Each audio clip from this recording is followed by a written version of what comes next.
Water সবাই করছে, তাই আমিও চেষ্টা করে দেখছি যদি হয়। কারণ এখন তো আমি স্নান করতে যাব, গা হাত জামা টামা ভিজে গেলে কোনো অসুবিধা নেই, কারণ এটাই সঠিক সময়। আর অন্য সময় করলে গা হাত জামা টামা সব ভিজে যাবে, তখন অসুবিধা হবে। তাই ভাবলাম যে এখনই সঠিক সময়, এখনই করা উচিত। আর এই দেখো, বড় বোতলটাই আমি আর মা করেছি ফুটো, কিন্তু অনেক ঘন ঘন হয়ে গেছে বলে তাই ভালো হচ্ছে না। আর এই ছোট বোতলটাই করব, যদি হয়তো হবে, ভালো হবে তো হবে।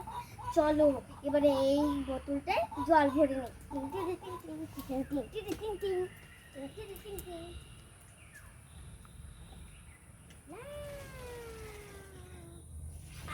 নিই।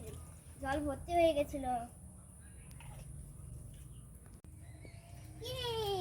চলো বন্ধুরা, এবার কেমন হয় দেখা যাক। লা লা লা লা লা লা লা লা লা লা লা লা। ওয়াও, মোটামুটি তো হয়েছে। এবার দেখি নিচের দিকে করলে কেমন হয়। লা লা বা পুরো পোঁচা হয়েছে, পোঁচা। আচ্ছা বন্ধুরা, তোমরা কিভাবে করেছো? আমারটা তো অনেকক্ষণ হলো না, তোমাদেরটা তো অনেকক্ষণ হলো।